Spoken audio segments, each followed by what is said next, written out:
Salut, salut, salut, j'espère que tu vas bien. Aujourd'hui, on va entamer le sujet de savoir si tu es prête ou pas à te remettre en couple. Il est inutile, je dirais même contre-productif, de se remettre sur le marché amoureux si tu n'as pas guéri ou si tu n'as pas conscience de ce qui ne va pas dans ta vie, si tu ne sais pas de quoi tu souffres ou de quoi tu as souffert. Tu ne vas pas justifier continuellement tes sauts d'humeur, tes crises, tes distances émotionnelles, ta méfiance, par ce que tu as vécu dans ton enfance et dans tes anciennes relations. Tu ne peux pas demander à l'autre de supporter et d'attendre que tu ailles mieux en pensant qu'il doit prendre la responsabilité de porter ton fardeau avec toi. C'est pas comme ça que les choses se passent, c'est pas comme ça qu'elles doivent se passer. Tu sauras que tu es prête à te remettre en couple quand tu te seras réaligné avec toi-même. Tu dois te sentir bien dans ta peau. Tu dois avoir fait un travail sur toi qui te permettra de ne pas répéter les erreurs commises dans le passé. Tu vois, tu devras être plus alerte, plus ouverte, plus consciente de ce que tu veux et de ce que tu veux vivre. Tu devras arrêter de croire en les mensonges avec lesquels tu as été nourri. Tu sauras que tu es prête à te remettre en couple quand tu auras arrêté de ruminer ou de toujours avoir du chagrin quant à l'ancienne relation. Quand tu en auras fait le deuil en fait. Quand tu es libre émotionnellement de toute attache avec l'ancienne relation, on sait que les sentiments ne s'effacent pas du jour au lendemain. Mais quand tu es sûr que l'autre n'a pas ou n'a plus d'emprise ni d'influence sur toi, que même si cette personne faisait son comeback dans ta vie, ton refus de te remettre avec, ton refus de remettre le couvert, ton refus de vivre l'histoire serait ferme. C'est là que tu sais que tu es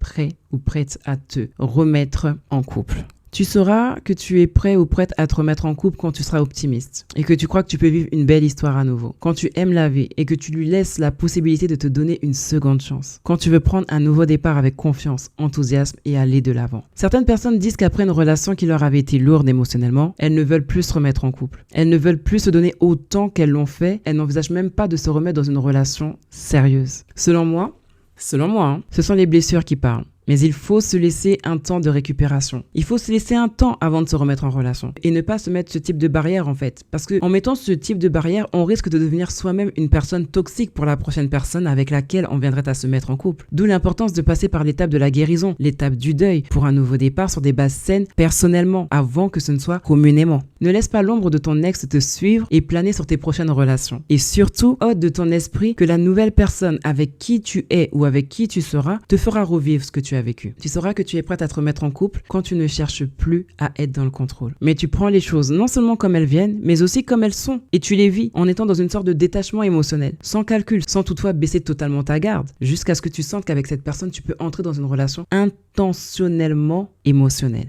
Être dans le contrôle, c'est se retenir. Et qui se retient ne vit pas pleinement ni librement les moments qui lui sont offerts. Et à la longue, ça use et abîme la relation, tant avec soi personnellement qu'avec l'autre communément. Alors lâchez prise sur le passé tout en ayant les yeux ouverts sur le moment présent. Voilà. Dans la prochaine vidéo, on va parler de comment éviter de tomber ou de retomber dans une relation toxique. Voilà, c'est tout pour moi. Je te laisse avec ça en espérant que cette vidéo t'aura fait du bien.